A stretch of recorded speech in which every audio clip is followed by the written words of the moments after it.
요한복음 1장 29절부터 34절입니다. 한 절씩 교독하고 마지막 34절은 함께 읽겠습니다. 이튿날 요한이 예수께서 자기에게 나아오심을 보고 이르되 보라 세상 죄를 지고 가는 하나님의 어린 양이로다. 내가 전에 말하기를 내 뒤에 오는 사람이 있는데 나보다 앞선 것은 그가 나보다 먼저 계심이라 한 것이 이 사람을 가리킴이라. 나도 그를 알지 못하였으나 내가 와서 물로 세례를 베푸는 것은 그를 이스라엘에 나타내려 함이라 하니라. 요한이 또 증언하여 이르되 내가 봄에 성령이 비둘기같이 하늘로부터 내려와서 그의 위에 머물렀더라. 나도 그를 알지 못하였으나 나를 보내어 물로 세례를 베풀라 하신 그이가 나에게 말씀하시되 성령이 내려서 누구 위에든지 머무는 것을 보거든 그가 곧 성령으로 세례를 베푸는 이인 줄 알라 하셨기에 함께 읽습니다. 내가 보고 그가 하나님의 아들이심을 증언하였노라 하니라. 아멘. 아멘. 제주의 맛집 정보는 제주 관광 오시는 분들이 제일 잘합니다. 여기 사는 사람들보다 이렇게 큰 맘 먹고 오셔야 되기 때문에 한 끼도 허투루 하실 수 없어서 정보를 검색해가지고 오십니다. 그래서 봄이 되면 손님들이 많이 오실 텐데 맛집을 뚫는 기회로 삼으시길 바랍니다. 우리가 알려주면 다 오래된 집이라 그러더라고요. 그런데 여러분 며칠 관광 오시는 분들이 여기 살고 있는 우리보다 제주를 더 잘할 수는 없습니다. 또 한 가지 우리가 몇 년 여기 살았다고 제주에서 나고 잘하신 분들만큼 제주를 알 수 있는 방법도 없습니다. 그분들이 제주를 생각하는 마음만큼 우리가 제주를 사랑하지도 않는 것 같습니다. 왜 이 이야기를 하냐면 우리 안에 아는 것 또 보는 것 이것과 마음의 중심과는 다를 때가 있더라는 거죠. 그것만 가지고 판단하기 어렵습니다. 우리는 지난 대림절 기간부터 또 새날을 준비하는 12번의 예배드림 1월 오늘에 이르기까지 예수께서 행하신 기적의 이야기, 하나님의 이름, 예수님의 이름을 붙들고 주님 더 알아가려고 애를 쓰고 노력해 왔습니다. 하나님의 영광을 보기 위한 그 소망이 우리 안에 있기 때문이죠. 여러분 몇 주간 아니 몇 달간 붙들고 씨름했던 이 말씀들을 통해 그리스도를 향한 알미 더 깊어지셨거나 내 삶이 얼마나 변화되었습니까? 아는 것만으로는 충분하지 않습니다. 듣는 것과 아는 것은 다릅니다. 믿음은 들음에서 난다고 분명히 말씀하셨지만 듣는 것과 믿는 것은 다른 일입니다. 안다는 것과 깨닫는다는 일도 다른 일이고요. 깨달아 알았다는 것과 그 안 것을 삶으로 살아내어지는 것은 또 다른 차원의 문제더라고요. 하나님을 안다는 것은 그리스도 안에서 새로운 피조물이 되었다는 의미입니다. 그래서 내가 교회를 다닙니다 라는 말과 내가 성도가 되었습니다 라는 것은 다른 의미라고요. 그걸 인식해야 합니다. 하나님이 예수 그리스도를 우리에게 보내서 우리를 구원하실 때 세상과 주변을 다 바꿔놓으시고 야 준비 다 끝났다 아무개야 너 이제 예수 믿자 예수만 믿으면 다 끝이다 완전 행복이다 이렇게 우리를 구원하신 적이 없습니다. 예수님은 어떻게 우리를 구원하시냐면 나를 찾아오셔서 나를 먼저 구원하셔서 나를 통해 세상이 예수를 알게 되고 구원받기를 원하십니다. 이게 믿음의 프로세스입니다. 기독교는 한 사람인 내가 예수를 만나 더 깊이 예수를 알아가고요. 그 안에 들어가고 예수가 내 안에 더 풍성하게 더 깊이 들어오셔서 그런 나를 통해 더 멀리 예수의 향기와 예수의 생명이 전해지는 것 이게 예수 믿는 일입니다. 오늘 본문은 우리를 죄에서 구원하신 예수님이 하나님의 어린 양이라고 증언하는 요한복음의 본문입니다. 그리고 이 사실을 처음 공개적으로 말한 사람이 세례 요한이라고 우리로 알게 합니다. 세례 요한은 예수님이 자신에게 나오는 것을 보고 그분이 메시아임을 알아보았습니다. 그리고 그분이 세상을 구원할 메시아이고 하나님의 어린 양이라고 말하죠. 오늘 읽은 본문의 끝에는 마지막에 예수님이 하나님의 아들입니다 라고 증언합니다. 세례 요한은 예수님의 기적을 본 적이 없습니다. 아직 공생애를 시작하지 않았어요. 예수님과 같이 깊은 대화를 나눠본 경험도 없습니다. 그런데 예수님의 공생의 시작 지점에서 어떻게 세례 요한은 예수님이 메시아라는 것을 알아본 겁니까? 그리고 예수님이 이 땅에 어린 양으로 오셔야 할 이유는 무엇입니까? 하나님의 아들이신 예수가 어린 양으로 우리에게 오셔서 우리에게 어떠한 일들을 기대하고 계시는 걸까요? 오늘 세례 요한의 고백들을 함께 묵상함으로 우리의 삶에도 어린 양 예수의 복음이 주께서 우리에게 행하신 일들이 알물 넘어 삶이 되고 실제가 되는 능력과 은혜를 경험하기를 소망합니다. 오늘 성경의 본문인 요한복음은 예수님의 제자인 제자 요한, 사도 요한이 기록한 복음서입니다. 그런데 오늘 본문의 주인공, 본문에서 말하는 사람은 세례자 요한입니다. 모든 복음서들은 이 세례 요한이 예수님에 대해서 공개적으로 증언하는 이야기를 매우 비중 있게 다루고 있습니다. 오늘 본문에 나타난 세례 요한은 그 당시에 매우 인기 있는 사람이었습니다. 매우 유명한 사람이었다고요. 이 시기에 세례 요한이 요단강에서 세례를 베푼 사람이 몇 명이나 되냐면 기록에 따르면 30만 명가량 될 거라고 추정합니다. 어마어마한 숫자입니다. 제주도민의 절반가량 되는 사람이 다 세례 요한 앞에 나와가지고 세례를 받았습니다. 이 정도면요, 선풍을 넘어 열풍입니다. 방송도 없었던 시대예요. 광고도 안 했어요. 자, 마감 임박입니다. 오늘은 결제하실 필요 없습니다. 전화만 주시면 됩니다. 홈쇼핑도 없었습니다. 이 세례 요한을 홍보해주는 어떠한 채널도 없었다고. 포스터도 없었고, SNS로 막, 야, 여기 멋진 사람 떴대. 이런 거 나갈 수가 없었습니다. 그런데 광야에 있는 그 사람을 찾아서 30만 명이나 되는 사람이 와서 세례를 받고 갔다고. 대단한 인기입니다. 그런데 그 세례 요한에게 사람들이 묻기 시작하죠. 당신이 엘리야요? 당신이 그리스도요? 아니라고 대답합니다. 너는 너에 대하여 무엇이라 하느냐? 이게 사람들의 세례 요한에게 하는 질문이었습니다. 그 질문에 대한 답이 요한복음 1장 23절인데 오늘 본문 바로 앞에 있는데 같이 읽어보겠습니다. 시작. 이르되 나는 선지자 이사야의 말과 같이 주의 길을 굽게 하라고 광야에서 외치는 자의 소리로라 하니라. 아멘. 나는 그리스도도 아니고 엘리야도 아닙니다. 나는 광야에서 외치는 자의 소리입니다. 라고 대답해요. 세례 요한이 예수님을 메시아로 알아볼 수 있었던 첫 번째 이유는 내가 메시아가 아닙니다라는 철저한 자기 인식이 있었기 때문입니다. 자신이 그리스도가 아니라는 고백은 자신도 그리스도가 필요한 존재라는 고백입니다. 사람은 누구도 나의 인생을 내 마음대로 좌지우지하지 못합니다. 인생을 주관할 수 있는 능력이 없어요. 우리는 모두 피조물일 뿐입니다. 나를 지으신 분이 있다는 사실을 알아야 해요. 나는 피조물이고 나는 죄인입니다. 아멘 한번 하고 갑시다. 아멘. 나는 피조물이고 나는 죄인입니다. 구원이 필요한 존재입니다. 세례 요한의 자기 인식은 이 죄인이라는 인식부터 시작해서 나보다 예수님이 앞에 계셔야 한다는 사실을 분명하게 했습니다. 그게 30절의 말씀입니다. 30절 말씀 읽죠. 시작. 내가 전에 말하기를 내 뒤에 오는 사람이 있는데 나보다 앞선 것은 그가 나보다 먼저 계심이라 한 것이 이 사람을 가리킴이라. 메시아에 대해서 세례 요한이 전에도 말했습니다. 세례 요한이 전에도 메시아를 기다렸단 말이에요. 그리고 메시아의 길을 예비할 것이 자기의 삶이라는 것을 알고 있었습니다. 근데 사람들은 그 길을 예비하러 온 세례 요한이 메시아가 아닌가라고 착각하기 시작했습니다. 하지만 세례 요한은 절대 착각하지 않았습니다. 그리고 재미있는 광경이 펼쳐져요. 진짜 메시아가 그 요한에게 세례를 받겠다고 나오시는 장면입니다. 오늘의 사람들도 구원자 메시아를 기다립니다. 기독교인들은 예수님을 닮겠다고 이야기를 하고요. 예수님처럼 살겠다고 결단하고 노래합니다. 예수 닮기를, 예수 보기를 간절히 원한다고 노래하는데, 근데 여러분, 우리가 진지하게 예수님 닮겠다고 말할 때 생각해 보아야 할 것이 있습니다.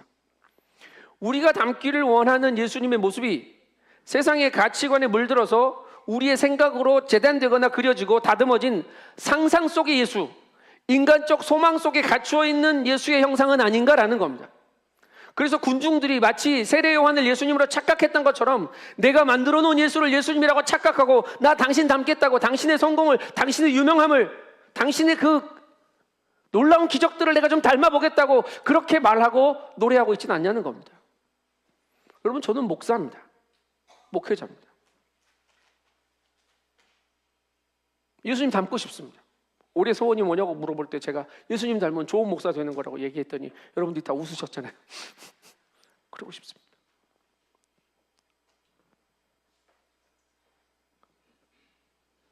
목사는 스스로 돌아봐야 합니다. 십자가보다 군중을 더 선호하고 내가 전하는 메시지는 하늘의 통로가 아니라 듣는 사람의 비위를 맞추는 위로의 설교로 전락하고, 모여있는 한 사람 한 사람의 아픔과 고통을 돌아보기 전에 몇 명 모여있는지, 머리수 세는 데 관심을 기울이는 모습은 없는지 돌아보아야 합니다. 이게 제가 10년 전에 썼던 글입니다. 시간이 10년이 지나고 설교를 준비하며 저를 돌아봅니다. 자신이 없습니다.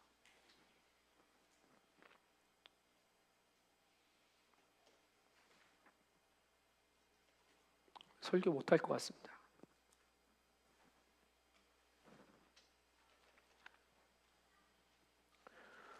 성도는 어떤 예수를 닮아가야 합니까? 섬기고 낮아지신 예수의 모습보다 성공에 기대를 집중하고, 하나님, 내가 성공하면 하나님께 영광 돌리겠습니다. 하나님, 이 문제 해결되면 내가 주님 일 하겠습니다. 하나님, 우리 아들 잘 커서 좋은 직장 가고 좋은 대학 가면 내가 하나님께 헌신하며 사는 아들로 키우겠습니다. 순서가 바뀌었어요. 우리 나름대로의 순서를 정해놨어요. 예수 닮아가겠다고 하는 이야기가 아니라 예수를 힘입어 세상에 인정받으려는 모양으로 살아가고 있지 않은지 자꾸 성도는 생각해야 합니다. 여러분, 예수님이 나보다 먼저이심을 알아야 합니다.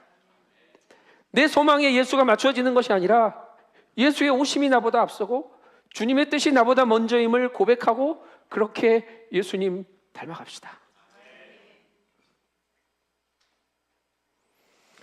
31절의 세례 요한은 뭐라고 말하는 줄 아십니까? 나도 예수를 잘 몰랐다고 말합니다.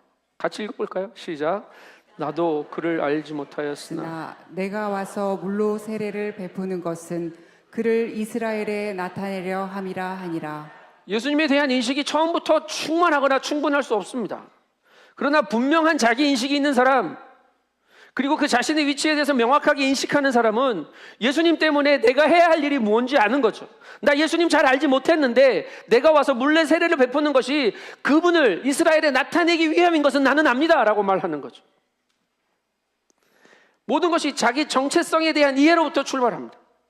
복음서마다 세례 요한은 분명히 이야기합니다. 오실 그분과 나는 비교할 수 있는 존재가 아니다. 나는 그분의 종의 역할도 감당하지 못합니다. 우리가 잘 알듯이 나는 그분의 신들매도, 그분의 신발끈을 푸는 일도, 그분 발 씻기기 전에 신발끈 푸는 일도 감당할 수 없는 존재가 납니다 라고 말해요. 그렇게 죄인인 자신이 하나님의 은혜로 어린 양 예수를 마주할 수 있는 은혜를 누렸다는 것을 알았을 뿐입니다. 아, 메시아를 내가 보았구나. 내 삶의 목적과 이유가 예수님을 이스라엘에 나타내려 함인 것을 명확하게 고백하고 있습니다. 여러분, 세례 요한은 자신이 물 세례를 주는 이유를, 자신에게 그렇게 많은 사람이 모여드는 이유가 뭔지를 알았던 겁니다. 그러니까 나는 메시아가 아니요, 나는 엘리야도 아니요, 나는 소리요라고 말하는 거죠. 처음부터 끝까지 한결같았습니다. 성경에 나타나는 세례 요한의 마지막 대사가 뭔지 아십니까? 요한복음 3장에 기록된대요. 그는 흥하여야 하겠고 나는 쇠하여야 하리라. 아멘. 아멘. 마태복음에서 그 대사 없이 이후에 세례 요한은 목 베어 죽임당합니다. 더 이상 말하지 않습니다. 내 삶의 목적, 내가 살아가야 하는 삶의 방법이 무엇이라고 생각하십니까? 어떤 방향을 찾아 어떤 목적을 가지고 살기를 원하십니까? 내가 하나님 앞에서 어떤 존재인지, 예수님과 내 삶의 상관관계를 온전히 인식하고 주님을 온전한 내 삶의 주인으로 깨달아 알 때, 그때 우리의 삶의 방향이, 목적이 분명해지고 우리의 방법이 새로워질 줄 믿습니다.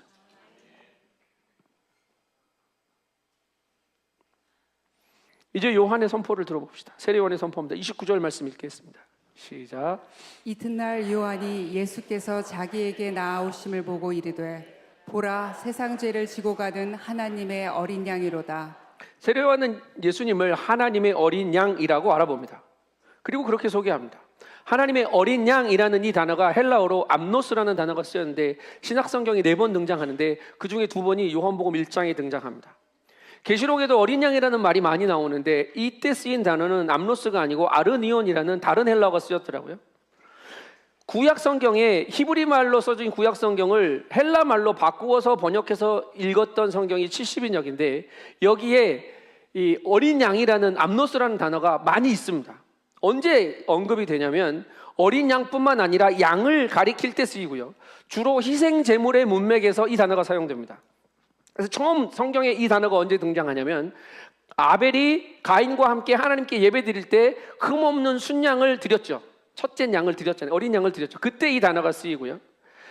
아브라함이 이삭을 드리려고 갈 때 모리아산에서 하나님이 말리시면서 순양을 가시덤불에 걸려있는 순양을 준비해 주셨던 그 순양의 이름이 암노스입니다. 이름이 암노스가 아니고 그 단어가 암노스입니다. 그리고 이스라엘을 이집트에서 구원해 내실 때 장자들이 죽는 재앙을 겪을 때 이스라엘 백성에게 말하죠. 어린 양을 잡아서 그 피를 문설주에 바르라. 그러면 넘어갈 거다. 이 6월절의 어린 양도 암노스입니다. 광야의 이스라엘 백성들이 아침 저녁으로 하나님 앞에 성소에서 예배드릴 때 아침에 잡아드리고 저녁에 잡아드렸던 제물도 이 어린 양 암노스입니다. 이사야 선지자가 우리의 그릇 행하는 죄 때문에 우리의 죄악을 담당하며 도살장으로 끌려가는 것 같은 하나님의 어린 양을 묘사하는 그 그리스도에 대한 예언도 이 암노스라는 단어가 사용되었습니다. 그래서요, 이스라엘 사람들에게 하나님이 어린 양이다라는 이 선포는 전혀 낯설거나 설명이 필요한 단어가 아니었습니다. 6월절 어린 양이 이분이시다라는 말이에요. 우리 주님은 우리에게 진정한 자유와 해방, 참된 구원을 주시러 오신 분이다라고 세례 요한이 선포한 겁니다. 그런데 세례 요한은 이 어린 양이 세상 죄를 지고 간다고 설명해요. 지고 간다에 해당하는 말은 어떤 문법적인 용어가 쓰였냐면 지속과 반복을 의미하는 시제를 사용했습니다. 한 번 짊어져주고 끝난 게 아니라 일평생, 아니 계속 이것이 이루어지는 모든 순간에 우리의 죄를 담당하십니다. 예수를 믿는 자들에게 예수님이 감당해 주시는 구원은 영원토록 유효함을 이야기하고 있는 겁니다. 그분이 오늘도 우리의 죄악을 담당하고 계심을 믿습니다. 지고 간다는 말은요, 이렇게도 해석돼요. 없앴다, 제거한다라는 의미로 번역이 가능합니다. 그래서 영어 성경 중에 뉴 킹 제임스 버전이나 NIV 같은 경우는 이 지고 간다는 말을 take away, 제거해 버렸다 이렇게 번역합니다. 예수는 우리의 죄를 담당하시고 우리의 죄를 없애주시는 속죄의 어린 양이십니다. 역사상 어떠한 신도 인간의 죄를 제거해 주거나 담당해 줄 수 있는 신은 없었습니다. 그런 신이 없습니다. 그냥 인간하고 싸우는 신은 있었죠. 왜냐하면 그럴 능력이 신에게 없었기 때문이에요. 예수님만, 우리 하나님만 우리의 죄를 담당하실 능력이 있는 분이십니다.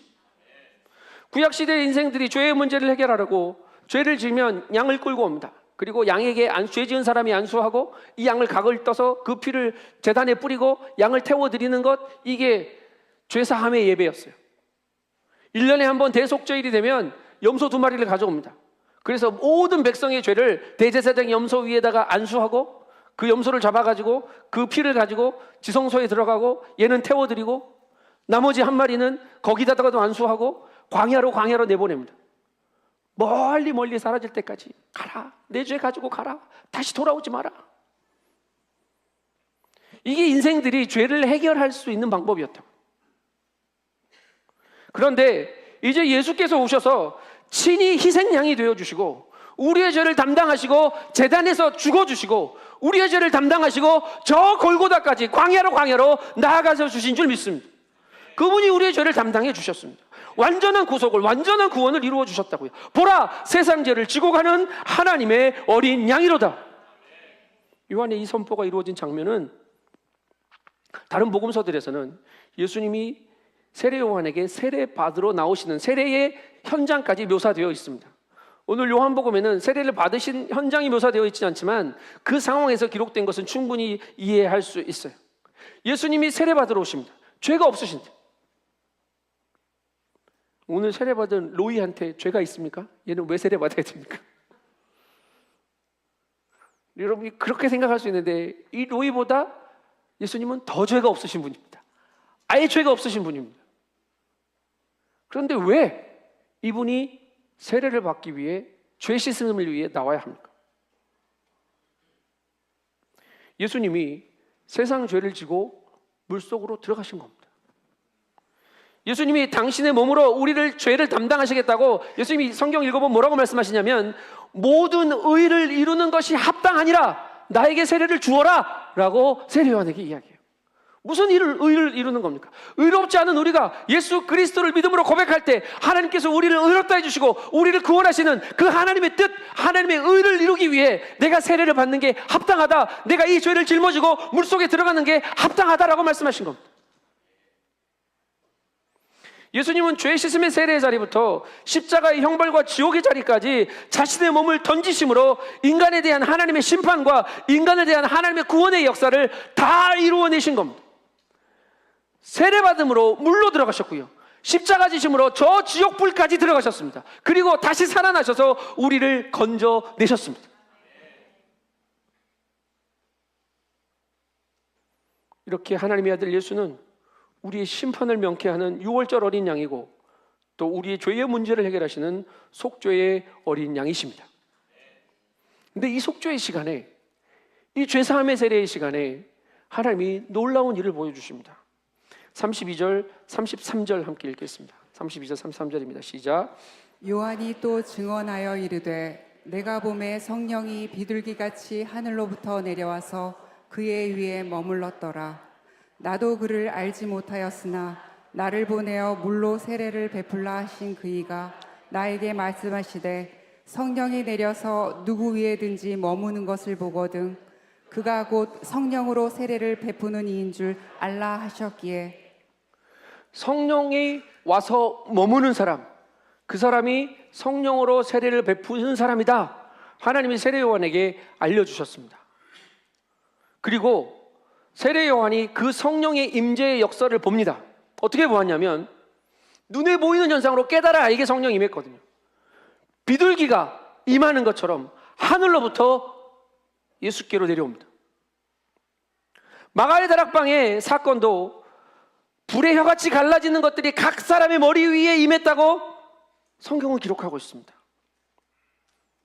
지금도 성령의 역사가 비둘기처럼 불의 혀처럼 갈라져서 임하는 것을 볼 수 있는 사람이 있는지는 제가 모르겠습니다. 그런데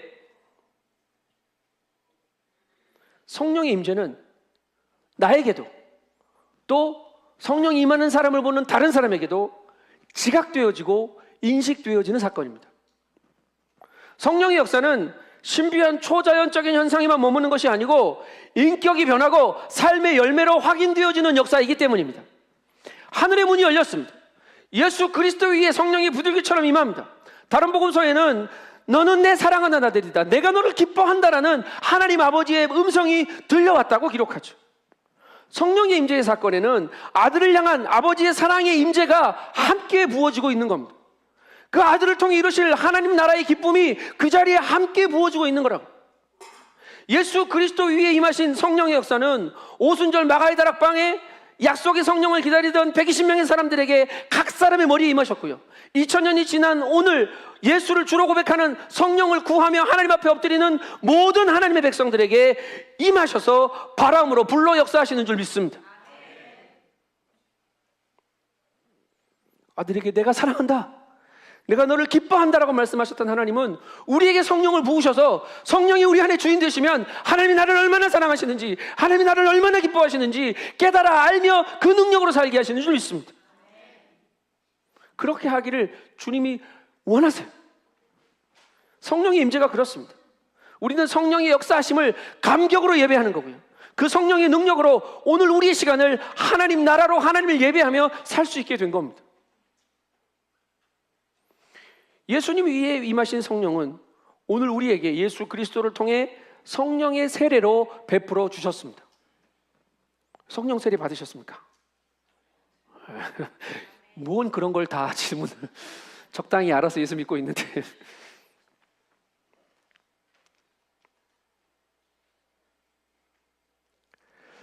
다 성령 세례 받으셨습니다.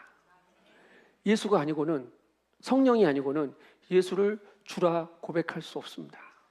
그런데 이 이해가 우리를 헷갈리게 만들죠. 성령 세례에 대한 이해가 너무 다양합니다. 신학적인 스펙트럼도 너무 다양합니다. 그래서 이 성령 세례를 설명한 책들을 갖다가 쫙 꼽으면 여기 건물 채울걸요? 그 정도로 다양합니다. 근데 오늘 세례 요한이 물로 세례를 베풀면서 성령의 세례를 이야기했으니까 물 세례와 성령 세례를 비교해서 설명하겠습니다. 성령의 세례를 받는단 말은 물이 나를 덮는 대신에 성령이 나를 덮는 겁니다. 아멘. 내 온 삶을 성령이 덮으십니다. 나는 성령에 잠기는 겁니다. 푹 들어가는 겁니다. 전에는 성령 없이 내 뜻과 내 주장을 살던 내 삶은 이제 주가 없어지고 이제 성령을 호흡하고 성령과 동행하며 성령의 능력으로 사는 사람이 되는 겁니다. 이게 성령 세례입니다. 이 성령 세례는 한 번 왔다 가는 게 아닙니다. 오늘 세례받은 이 아이와 현준이는 오늘 세례를 받았기 때문에 이 아이들의 신분이 그리스도인이 된 겁니다. 성도가 되어 살아가는 거죠. 증인이 이렇게 많은데 나 예수 안 믿어요라고 말할 재간이 없어진 거예요. 성령이 우리에게 오셨습니다. 성령이 우리에게 세례를 주셨다는 얘기는 내가 이제 그 성령의 뜻을 쫓아 성령의 인도하심을 따라 성령의 주인 되시는 삶을 살고 있다는 얘기입니다. 그래서 오래전에 마음이 뜨거워졌던 성령 세례의 기억을 가지고 사는 게 아니라 오늘 내 삶의 주인이 하나님이신지, 오늘 내 삶을 인도하시는 분이 성령이 맞는지, 그분이 나를 인도하시는지 기억하고 깨달아 아는 것, 이게 성령의 충만이고 성령의 세례입니다. 물론 강하게 성령 세례 경험하시는 분도 있습니다. 돌아가신 하영조 목사님이 당신이 성령 세례 받았을 때 이야기를 이렇게 설명하는 걸 들은 적이 있어요. 성령 세례 받으면 강물이 내 몸에 부딪히듯 본물이 터지듯 불이 내려오듯 먹지 않아도 배고프지 않고 황홀하고 놀라운 경험을 하게 된다고. 근데 나는 성령이 왔는데 배가 고프더라고. 다른 성령이 오신 거예요? 약하게 오신 겁니까? 하영조 목사님한테는 세게 와가지고 그분은 안 먹어도 막 며칠을 안 먹어도 막 그런데 이재정 목사한테는 성령은 대충 와가지고 먹지 않으면 막 안 되고. 아니요. 인격적인 성령님은 우리 각 사람에게 가장 정확하고 가장 합당한 방법으로 찾아오셔서 우리를 주님의 소유 삼으신 줄 믿습니다. 그래서요, 성령 세례는 하나님의 능력입니다. 그분의 능력으로 사는 거예요. 내 존재의 가치와 의미가 성령으로 인해 달라지고 성령으로 인해 새로워지는 거예요. 지속적으로 성령이 내 안에 계셔서 내 안에 성령이 자라고 성령이 열매 맺고 나를 담대하게 능력 있게 힘 있게 살아가게 하는 그런 인생이 되게 하는 거죠. 예, 성령 세례 받은 사람은 담대합니다. 성령과 함께 사는 사람은요, 당당합니다. 그런데 이게 내 힘으로 온 게 아니고 전적인 하나님의 은혜로 왔기 때문에 성령 받은 사람은 겸손합니다. R.T. 켄달 목사님이 그의 책 거룩한 불이라는 책에서 우리가 성령 세례를 위해서 무엇을 해야 합니까? 라는 글을 쓴 적이 있습니다. 그런 챕터가 있습니다. 성령 세례는 인위적으로 만들어지지 않습니다.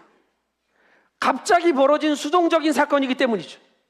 그래서 우리가 성령을 인위적으로 만들어내거나 끌어내려고 할 수도 없고 해서도 안 됩니다. 그러나 당신이 전심으로 하나님을 찾으면 만날 것입니다. 예레미야 29장 13절은 말합니다. 너희가 온 마음으로 나를 구하면 나를 찾을 것이요 나를 만나리라. 여러분, 온 마음으로 구합시다. 온 마음으로 주를 찾읍시다. 주님이 만나주실 줄 믿습니다. 종종 성령이 임하시기 전에 몇 가지가 선행되는데 그중 두 가지가 이겁니다. 첫째는 깊은 배고픔, 깊은 갈망입니다. 간절히 고대할 때 하나님은 우리가 성령님을 얼마나 중요하게 여기는지 확인하시고 우리에게 성령을 넘치도록 부어주십니다.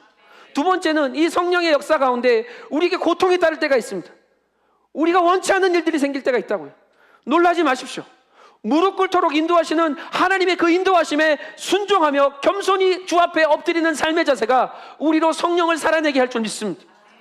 간절한 기대와 갈망, 그리고 겸손과 순종, 이것이 성령 충만을 받아 누리는 그리스도인의 태도입니다. 하나님의 어린 양 예수는 우리에게 아버지의 사랑과 성령의 임재를 열어주시는 통로가 되셨습니다. 그리고 예수는 성령과 함께 사역하셨고 하나님의 사랑의 능력과 아버지의 나라의 이야기를 이 땅 가운데, 우리 가운데 날마다 나타내 보여주십니다. 세례 요한은 하나님이 자신에게 부여한 삶의 정체성, 목적이 뭔지 알았습니다. 그리고 자신이 사역하고 있는 자리에 찾아오신 예수님이 나보다 먼저이시며 나보다 우선되어야 한다는 사실도 알았습니다. 그리고 오신 그분을 나타내는 삶이 내게 허락되어진 삶이라는 것도 인정했죠. 그래서 나는 소리입니다 라고 말한 겁니다. 그리고 그가 보고 깨달아 한 걸 그 소리의 역할을 감당하기 위해 우리에게 증언해 줍니다. 34절 마지막 절 말씀 읽겠습니다. 시작. 내가 보고 그가 하나님의 아들이심을 증언하여노라 하니라. 보았어요. 보니까 증언한다고 이야기합니다. 뭘 증언합니까? 예수님이 하나님의 아들이라는 걸. 이게 세례 요한의 사역이고 역할이었습니다. 본 것을 이야기하는 증인의 삶을 사는 겁니다. 알고 깨달은 것을 살아내는 성도의 삶을 살아야 합니다. 이게 우리의 본분입니다. 성령이 메시아 위에 내려와 머물 거라는 것을 하나님으로부터 들은 요한은 그것을 보았고 예수님이 하나님이 입증해 주신 아들이라는 것을 선포합니다.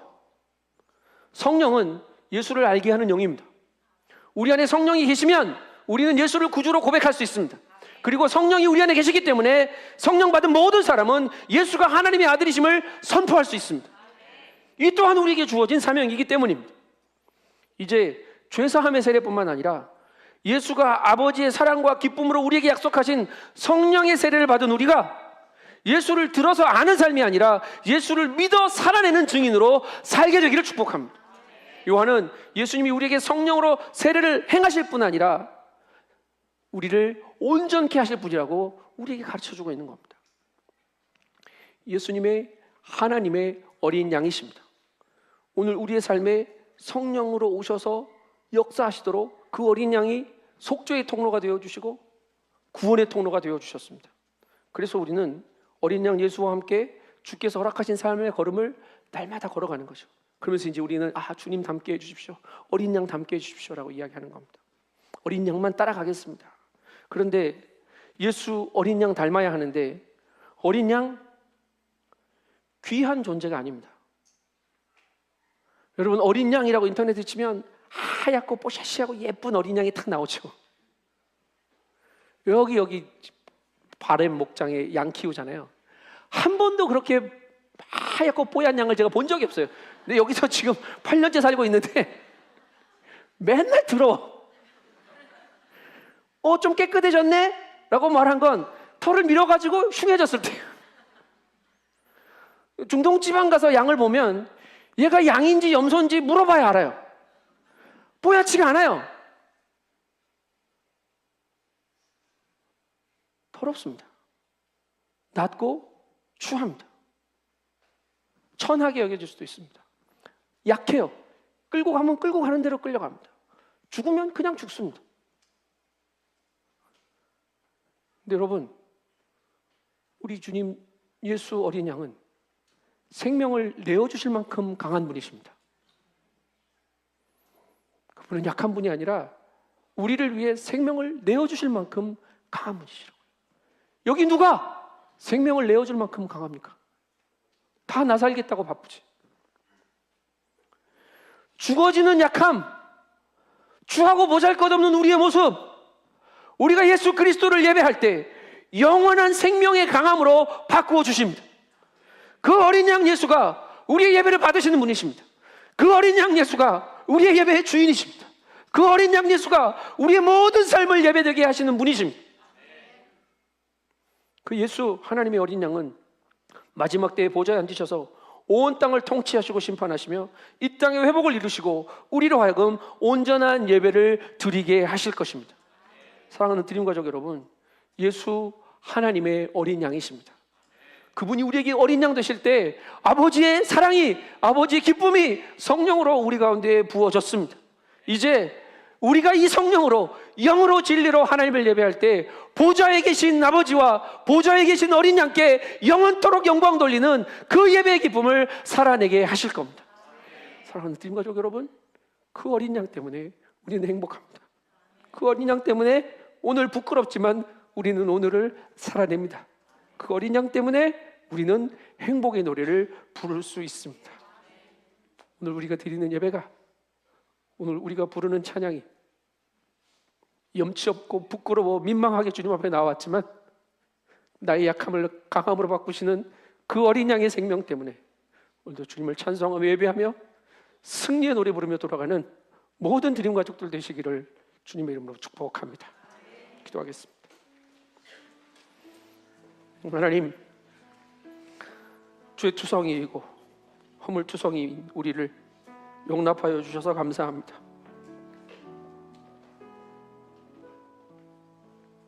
입을 열면 거짓이고 움직이면 교만인 우리를 또 받아주시고 또 받아주셔서 감사합니다. 그 사랑 앞에 엎드려 오늘 주님의 나라 살기를 소망하오니 성령이여 오셔서 아버지의 사랑 깨달아 알게 하시고 성령이여 주인 되셔서 아버지의 기쁨을 살아내는 복을 누리게 하여 주시옵소서. 감사드리며 예수님의 이름으로 기도합니다. 아멘. 다 같이 자리에서 일어납시다. 불편하지 않으신 분들 일어나서 우리를 이 자리에 모아주신 하나님, 그 하나님께 보좌 앞에 엎드려 보좌에 계신 하나님과 어린 양을 찬양하겠다고, 그 기쁨의 노래, 그 감격의 예배, 이 삶에서 살아내 주님이 주신 어린 양의 생명, 오늘 내가 살아내겠다고 결단하며 함께 찬송하며 나아가겠습니다.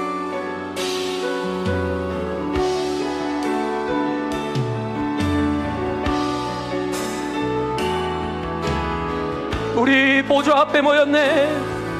우리 보좌 앞에 모였네.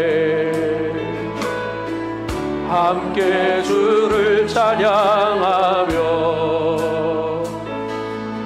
하나님의 사랑 그 아들 주셨네. 그의 피로 우리 구원받았네. 십자가에서 쏟으신 그 사랑 강같이 온 땅에 흘러 각 나라와 족속 백성 방언에서 구원받고 주 경배 드리네. 구원하심이 보좌에 앉으신 우리 하나님과 어린 양께 있도다. 구원하심이 보좌에 앉으신 우리 하나님과 어린 양께 전심으로 고백합니다.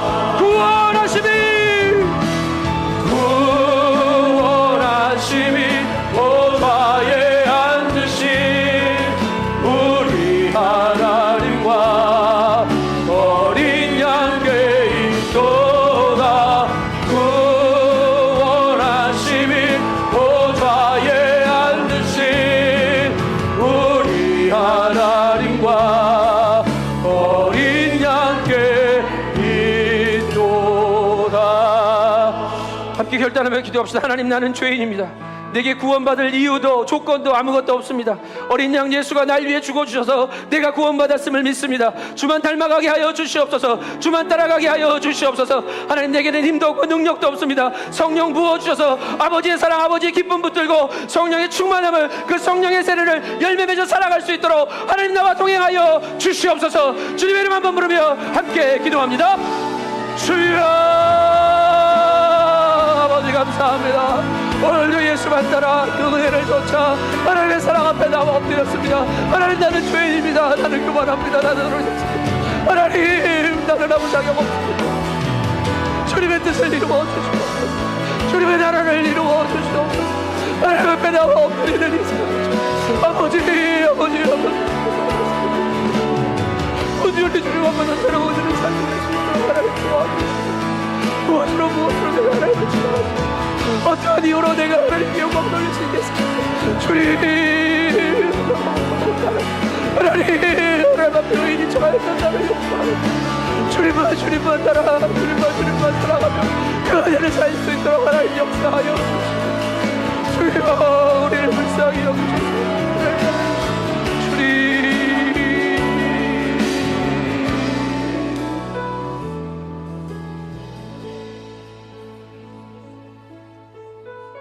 하나님, 하나님, 죄투성이인 우리를 받아주셔서 감사합니다.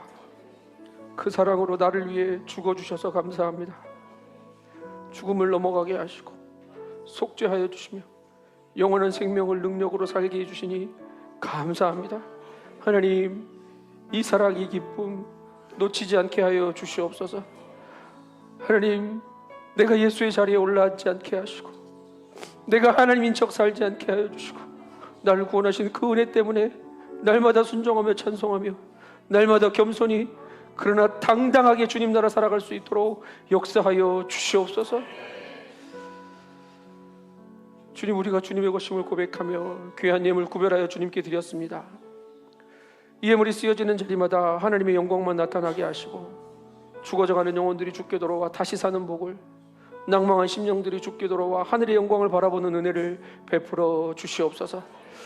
아버지, 육신의 질병으로, 마음의 아픔으로, 아무에게도 말할 수 없는 고통으로 눈물을 흘리는 심령들 주님 찾아가셔서 안수하여 주시고 예수의 생명으로 치유받고 그 은혜로 다시 사는 승리의 삶 살도록 인도하여 주시옵소서.